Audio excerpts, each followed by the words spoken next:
Madame la Présidente, Monsieur le Directeur Général, Mesdames et Messieurs, bonjour. On m'a déjà dit 10 fois avant même que je prenne mon verre d'eau qu'il fallait que je sois court et synthétique, donc je vais l'être, malheureusement pour moi, heureusement pour vous. J'ai entendu, vous l'avez dit Madame la Présidente, préparer, on est là pour ça, on est là pour que les entreprises soient préparées. D'habitude, on fait ce genre d'information, on le fait beaucoup aux collectivités, on le fait au service de l'État, on le fait aux acteurs de la sécurité, on le fait rarement dans le monde de l'entreprise. Alors que, Loïc, tu l'as dit, c'est pourtant quelque chose de crucial pour nous. Vous savez qu'à chaque menace cyclonique, je dois avoir à peu près une centaine d'appels par jour sur mon téléphone portable parce que on n'est pas capable de faire bien passer l'information de préparation et de gestion en temps réel. Et si on est là aussi, c'est parce que tout cet aspect de communication sur les risques, eh bien, il est compliqué, même si on sait ce qu'on veut dire à Météo France via la sécurité civile, via des médias, eh bien, on sait que ce qui est répercuté, c'est en gros 10% de ce qu'on a voulu dire et que toutes vos actions, elles seront basées sur ces 10%-là. Donc, on a intérêt à être quand même relativement performant et on sera plus performant si on parle ensemble et si on essaie de faire passer l'information avant. Je vous prends un exemple. L'exemple tout bête, il est sur ondes tropicales.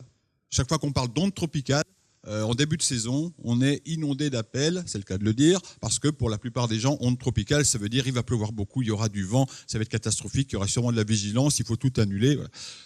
Vous savez maintenant que c'est pas la réalité, mais pour vous dire qu'il y a un vrai problème de communication. Un autre problème tout bête sur le vocabulaire, vous êtes tous persuadés que vous savez ce que c'est qu'un cyclone. Je vous le refais. Vous savez ce que c'est qu'un cyclone. Voilà. On n'a pas le temps, je ne vais pas vous le demander. Voilà. Parce qu'on a une particularité dans le bassin, c'est qu'un cyclone, ce n'est pas la définition du petit Robert ou du gros Larousse. Un cyclone, chez nous, c'est juste une perturbation qu'un centre avec des vents qui tournent autour. Mais je n'ai pas dit que c'était des vents forts, je n'ai pas dit que c'était des vents tout cassés. Donc un cyclone, chez nous, dans notre bassin atlantique Caraïbe, eh bien, c'est un terme générique qui regroupe des dépressions tropicales, des tempêtes tropicales et des ouragans. Et toute cette classification, elle est faite que en fonction de la force des vents. Elle n'est pas du tout basée sur le potentiel et la dangerosité d'un phénomène. Et vous le savez, on a des phénomènes qui n'ont pas beaucoup de vent et qui peuvent donner des catastrophes. Les gens qui étaient en Dominique, au passage d'Erika, toute petite tempête, très faible, 50 km/h de vent à peine, mais des pluies diluviennes, des dizaines de victimes, des dégâts qu'on connaît et ainsi de suite. Voilà, donc si vous devez retenir quelque chose en termes de vocabulaire, cyclone, c'est la famille. Dans les cyclones, on a la dépression tropicale, c'est un numéro, c'est le premier stade du cyclone. Quand il y a des vents inférieurs à 60 km/h, je vous ai tout arrondi, je ne vais pas vous embêter avec des chiffres, entre 60 et 120 km/h de vent moyen, c'est une tempête tropicale. Au-delà de 120 km/h, c'est un ouragan. Et si vous avez la capacité de lire et que vous avez des bonnes lunettes, vous pouvez lire les catégories. Mais ça, vous pouvez retrouver ça sur tous les bons sites Internet, y compris celui de Météo France. Les prénoms, je vous parle, vous savez que souvent après on parle de cyclones nommés. Les cyclones nommés, c'est à partir de tempêtes ou d'ouragans. Ceux qui sont intéressés pour savoir comment ça fonctionne, je vous le dirai tout à l'heure. Ce qui est important, c'est de parler de risque cyclonique et aussi de saison. Ils vont nous dire, mais la saison, hier encore on m'a dit à l'Espace Sud, c'est bizarre parce qu'avant on disait la saison c'était à partir de mi-juillet, puis maintenant on entend que la saison c'est à partir du mois de juin. Ça n'a pas changé du tout. C'est juste que à partir du mois de juin, et de juin jusqu'à fin novembre, pour les météorologues, c'est la saison cyclonique. Pourquoi ? Parce que c'est la saison où il y a des ondes tropicales.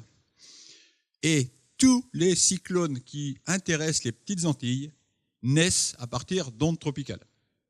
D'accord ? Donc s'il n'y a pas d'onde tropicale, il n'y a pas de cyclone chez nous. Donc à partir du moment où il y en a, donc ces perturbations qui sortent d'Afrique, qui traversent tout l'Atlantique, on les surveille parce que si elles ont des conditions favorables, eh bien elles évoluent en cyclone. Alors, vous voyez, là, ce schéma, il vous paraît peut-être compliqué, il n'est peut-être pas très, très net depuis le fond, mais il est intéressant parce que c'est tous les cyclones qui sont passés sur les petites Antilles, alors cyclones nommés, donc tempête ou ouragan, qui sont passés sur les petites Antilles depuis 1950. Donc vous voyez, ça fait quand même un échantillon de presque 70 ans. En jaune ocre, vous avez les tempêtes tropicales, en rouge les ouragans, en violet les ouragans intenses, et les années où ils sont passés. Et donc on voit bien que le pic du risque, sans surprise, c'est bien août et septembre. Donc c'est important aussi d'avoir ça en tête. Mais néanmoins, on voit aussi qu'on a des ouragans, y compris des ouragans intenses, qui peuvent être tardifs dans la saison. d'accord, donc y compris jusqu'à la mi-novembre, et qu'en général, plus ils sont tardifs, plus ils peuvent être dangereux parce que surprenants et assez atypiques. Donc, c'est-à-dire difficiles à prévoir. D'accord ? Donc, on a, en résumé, une saison météorologique cyclonique qui va de juin à novembre, une saison qu'on appelle plutôt administrative parce que c'est là que les services de l'État, y compris nous en Météo France, on est un peu plus mobilisés en termes de ressources humaines et de préparation, c'est plutôt entre mi-juillet et mi-octobre, et puis le pic d'activité entre août et septembre jusqu'à début octobre. Un petit rappel de l'histoire pour recadrer les choses, contexte Martinique, mais aussi contexte un petit peu antillais et territoire français. Le risque cyclonique est quasiment le même sur tous les territoires français des Antilles. Martinique, Guadeloupe, on est à peu près tous égaux devant le risque cyclonique si on intègre la famille cyclone, c'est-à-dire dépression, tempête, ouragan. Par contre, et on le verra, je vous montrerai un petit peu mieux tout à l'heure, dès qu'on est sur le risque ouragan, le risque est un petit peu plus fort sur la Guadeloupe et encore plus fort sur les îles du Nord. Et si on parle ouragan majeur, c'est encore pire, c'est-à-dire c'est encore plus fort sur la Guadeloupe et encore plus fort sur les îles du Nord. C'est-à-dire qu'il y a encore plus de différence. Là, ce schéma, qu'est-ce qu'il montre ?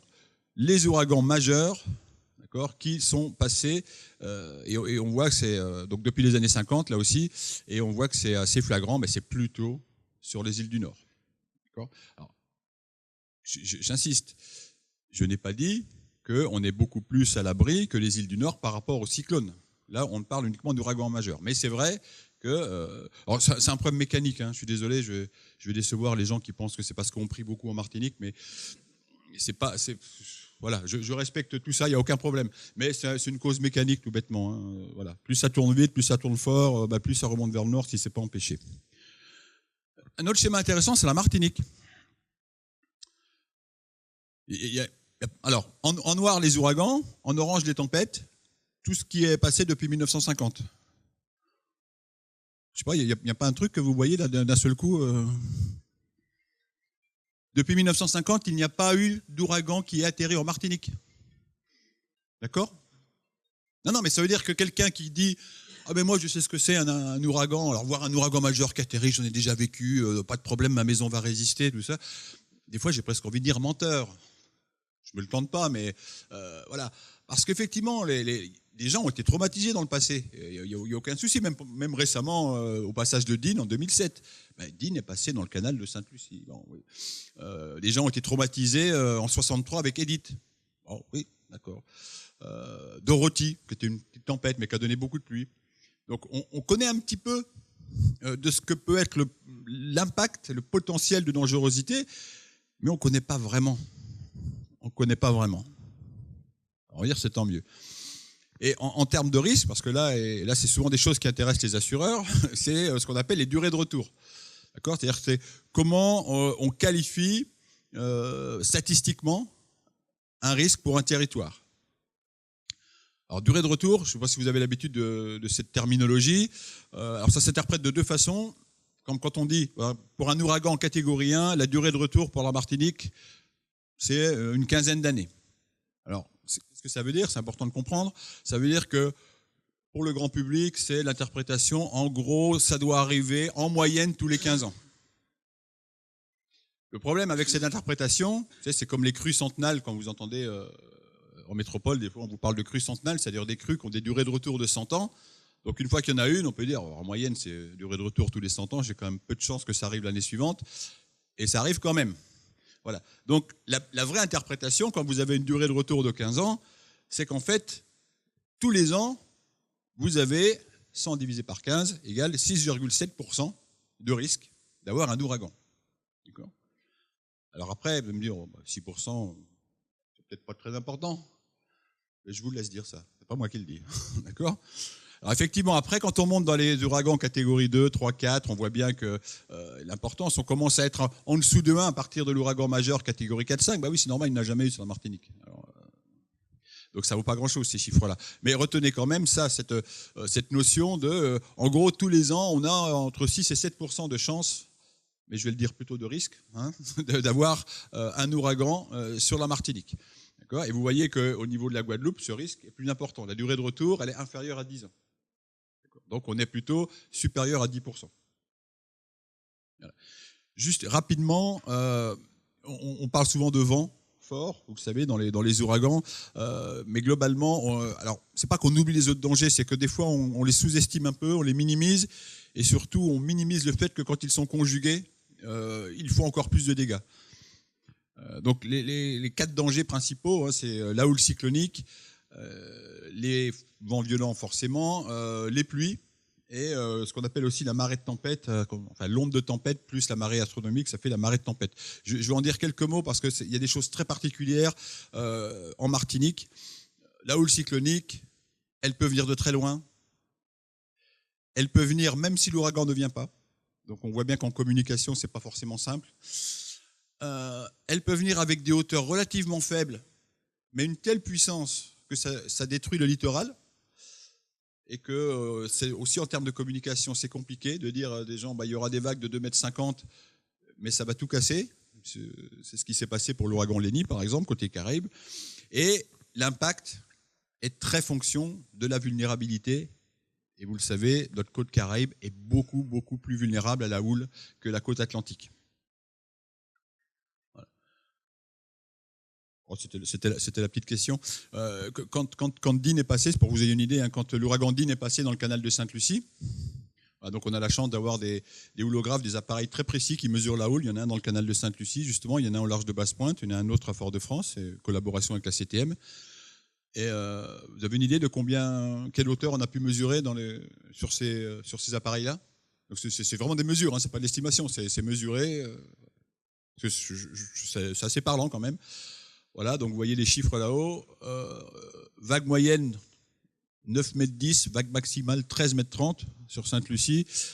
Sur Basse-Pointe, 10,50 m vague moyenne. La vague maximale, on ne l'a pas eue parce qu'elle dépassait les capteurs. Voilà. Donc vous voyez des choses importantes. Néanmoins, il y a eu autant de dégâts côté Caraïbes, alors que le graphique là, il vous montre côté Caraïbes, la houle, on a eu entre 2 mètres et 2,50 m. Sauf que c'était de la houle d'ouest qui arrive sur un littoral, encore une fois, qui n'est pas du tout protégé. C'est la même problématique dans toutes les îles. Hein. C'est pareil en Dominique, c'est pareil à Sainte-Lucie, c'est pareil. Les façades Caraïbes ne sont pas protégées. C'est une pente bathymétrique qui remonte très très vite et des volumes d'eau très puissants qui viennent s'abattre. Ça, c'est ce qui s'est passé pour Maria. Maria, vous avez vu, c'était assez impressionnant, l'ouragan Maria, donc qui est passé... le mur de l'œil est passé à 50 km de la Caravelle, un moment très très proche. Néanmoins, c'est pas là finalement qu'il y a le plus de problèmes avec la mer. Les problèmes sont venus quand ça a traversé malheureusement la Dominique et qu'après tout est venu de l'ouest. Et là, on a eu à nouveau de la houle d'ouest avec des vagues de 4 mètres, avec des vents d'ouest. Et c'est à ce moment-là, d'ailleurs, que la population a très mal compris parce que les services météo, y compris à la préfecture, disaient on peut lever le pied, l'ouragan s'éloigne. Et finalement, c'est à ce moment-là qu'on a les phénomènes les plus, je ne vais pas dire forcément dangereux, mais les plus impactants. Vous voyez, là aussi, en termes de communication en temps réel, c'est compliqué. Le vent, on en a déjà parlé, vous avez vu les vitesses de vent. Problématique dans le vent, c'est qu'il est très difficile à mesurer, particulièrement dans nos îles. Il est très difficile même à anticiper. On peut avoir, avec un vent de 100 km/h en vent moyen, on peut avoir des rafales à 170-180 km/h par endroit. Et ce n'est pas les architectes dans la salle qui vont me contredire, je ne vois pas où est Franck, mais voilà, le potentiel destructeur, il est surtout lié au coup de boutoir des rafales et aux accélérations. Donc souvent, les vents moyens sont peuvent être relativement faibles, j'essaie de prendre un exemple, mais on peut avoir des rafales très fortes. Je vous mets juste un exemple.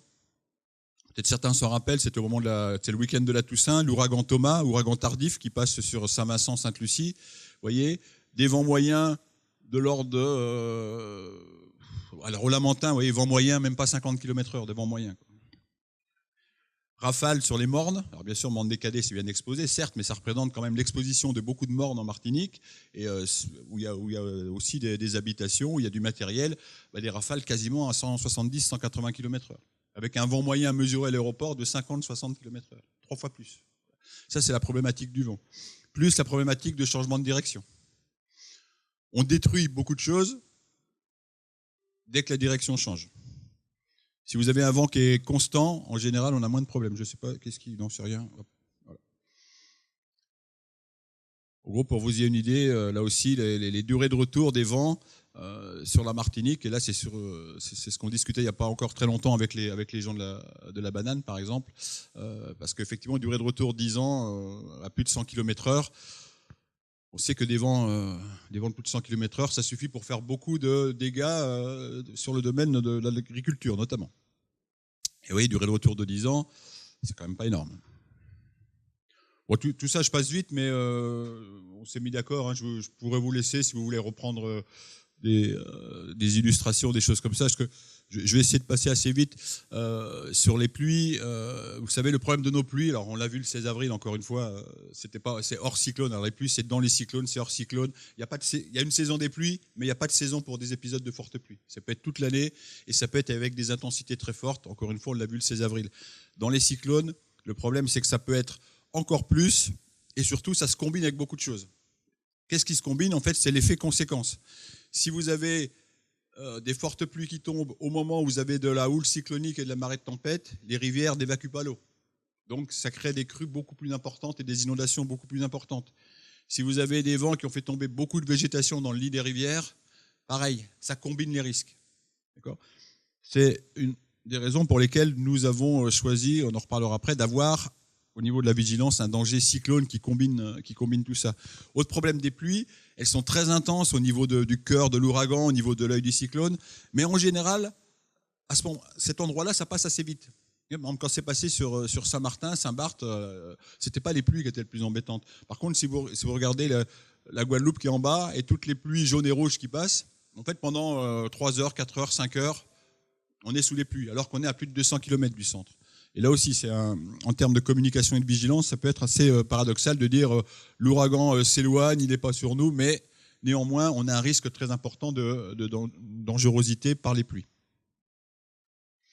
Oui, ça peut donner des quantités, où là aussi, quand vous parliez tout à l'heure du BTP, c'est des choses dont je discute souvent avec des gens de ce milieu-là.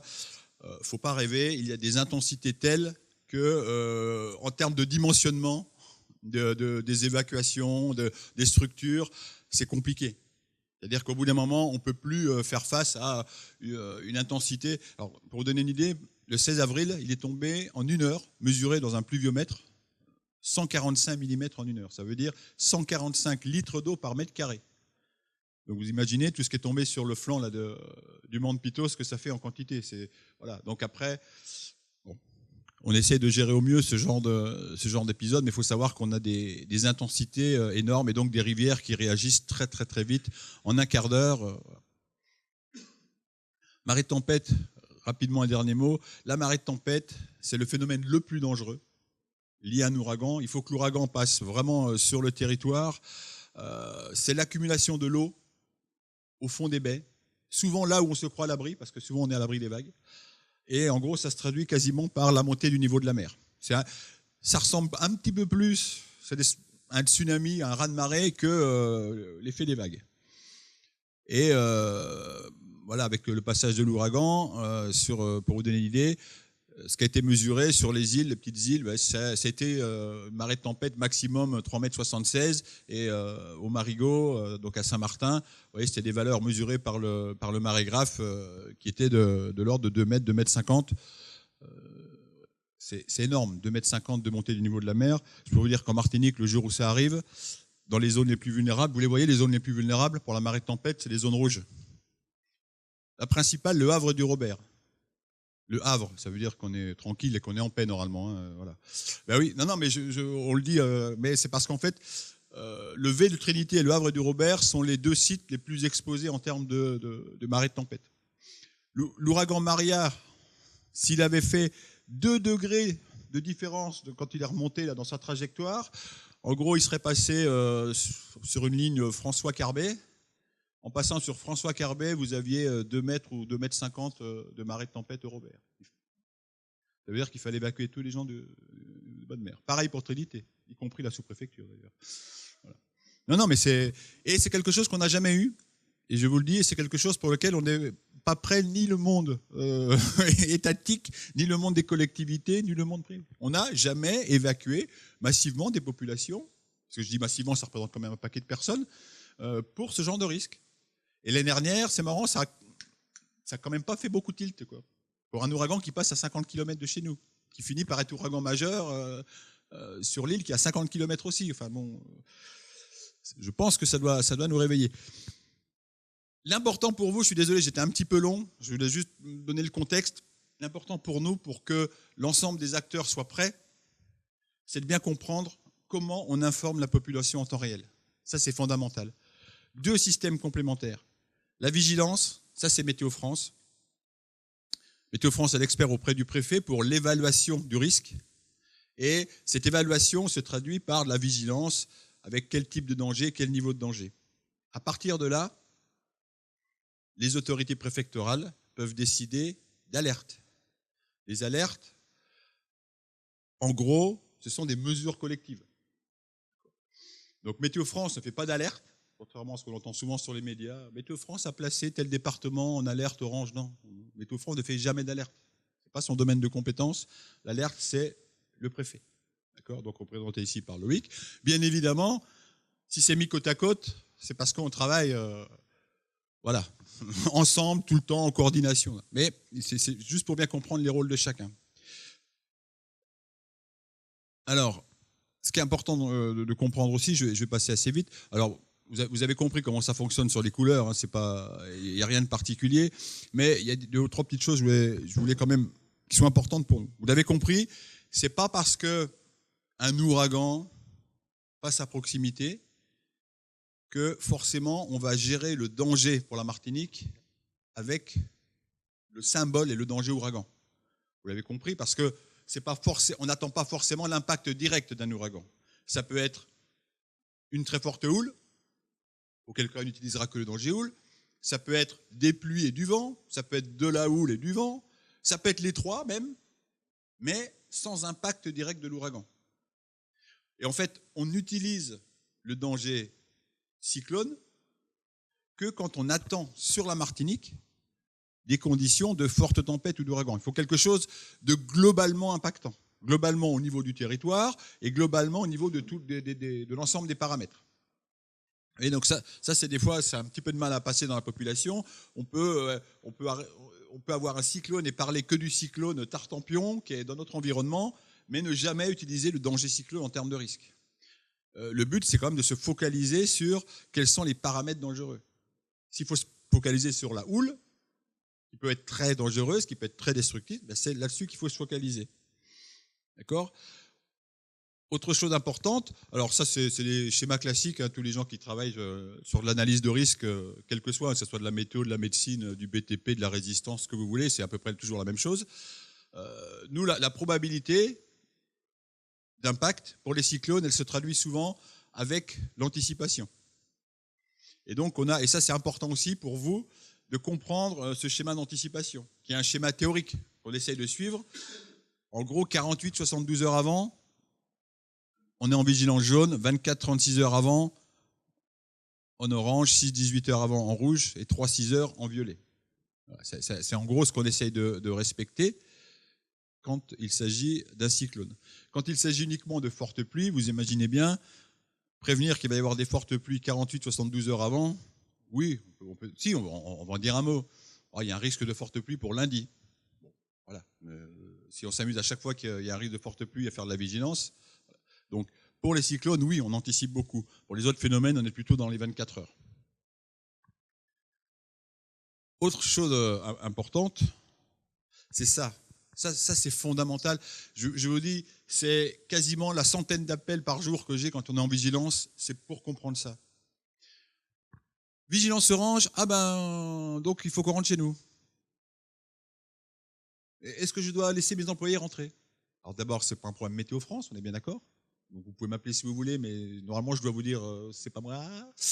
Voilà, ça c'est la première chose. La deuxième chose, c'est que la réponse à cette question, c'est de l'alerte. Et l'alerte, elle n'est pas systématique. On peut être en vigilance orange forte pluie, et pour autant, il n'y a pas forcément d'alerte, parce que c'est peut-être très localisé. Ça a été le cas une fois, bon, c'était le cas Rivière-Pilote, très très localisé, c'était que Rivière-Pilote. Donc si vous commencez à mettre en alerte toute la Martinique, voilà, vous allez créer des problèmes. Et ce contre quoi on doit lutter, qui est compliqué, actuellement, Vous savez quel est notre plus gros problème par rapport à la population et que vous ressentez forcément en tant que chef d'entreprise, je suppose? Vigilance orange, surtout quand il s'agit de pluie. Je dois rentrer chez moi pour aller chercher mes enfants à l'école. Et ça, personne ne pourra m'en empêcher. Parce que je suis avant tout mère et père de famille. Non, mais je suis désolé, mais et ça, c'est hyper compliqué. Et puis, c'est pas que dans les entreprises. Le directeur général des services de la collectivité, une fois qu'il m'a appelé, il m'a dit, je ne comprends pas, tous les gens s'en vont. Est-ce qu'il y a une alerte? Ben non. On vient de passer en vigilance et voilà. Donc ça, et en plus, il n'y a pas d'automatisme. Il peut y avoir effectivement une alerte avec des grosses mesures collectives, les écoles sont fermées, l'aéroport risque de fermer à telle heure, machin. Et puis il y a des alertes qui sont uniquement avec des recommandations.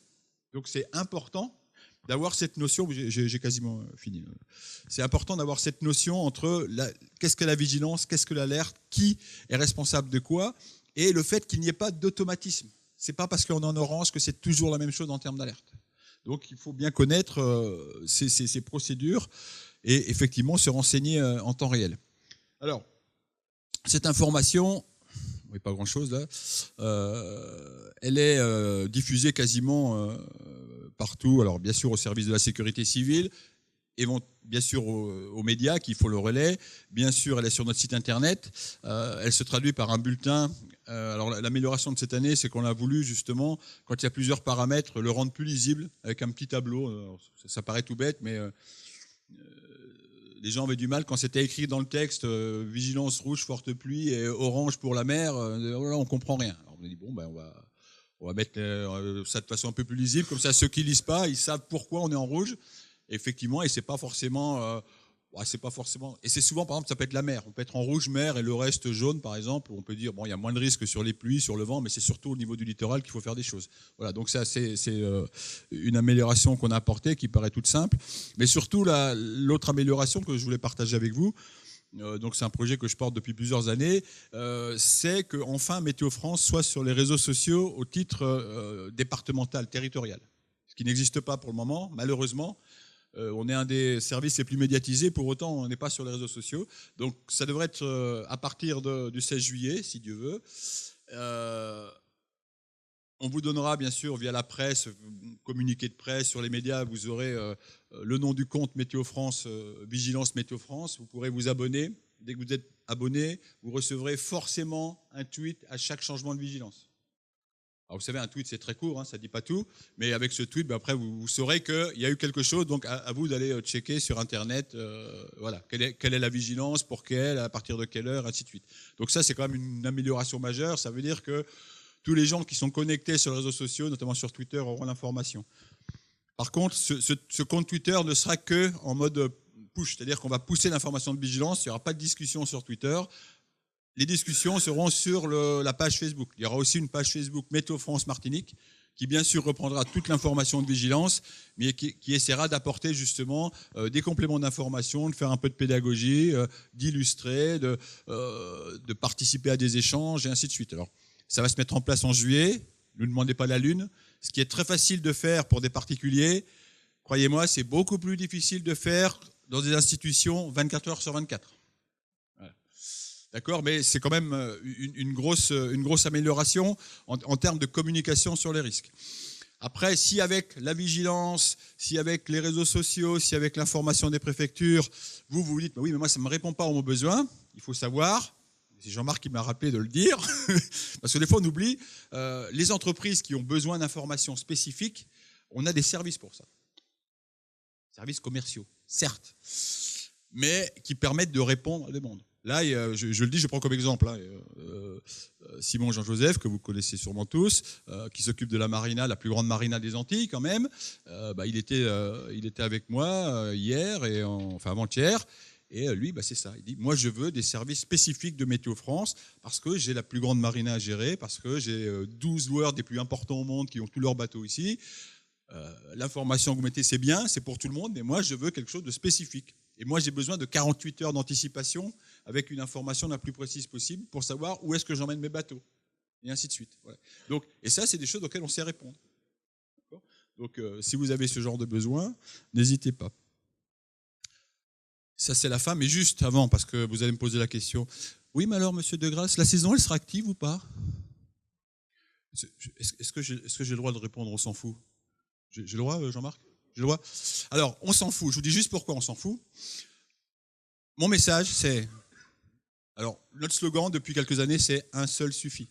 Donc, je me fous de savoir si les instituts américains, français, anglais ont prévu 8, 10, 12, 15 cyclones sur l'ensemble du bassin atlantique et caraïbe. D'accord? Aucun intérêt. Ce qu'on veut, c'est que tout le monde soit préparé comme si un Irma allait passer sur votre tête. C'est pas faire du catastrophisme, je suis désolé. Ça fait partie de notre job de préparation et de sensibilisation de la population. Voilà. Après, je n'ai pas dit que ça ne serve à rien, les prévisions saisonnières. Ça fait avancer notre compréhension de ce qui se passe dans l'atmosphère, l'état de l'art de ce qu'on sait faire. Donc ça participe à l'amélioration globale de la météorologie et de la gestion des risques, mais pas pour la préparation. Il n'y a aucun intérêt. Cette année, en plus, c'est une année qui est prévue, globalement, ça devrait être dans la moyenne. Globalement. Je vous rappelle que l'année dernière, la plupart des instituts avaient dit globalement, ça devrait être dans la moyenne, voire un petit peu plus fort.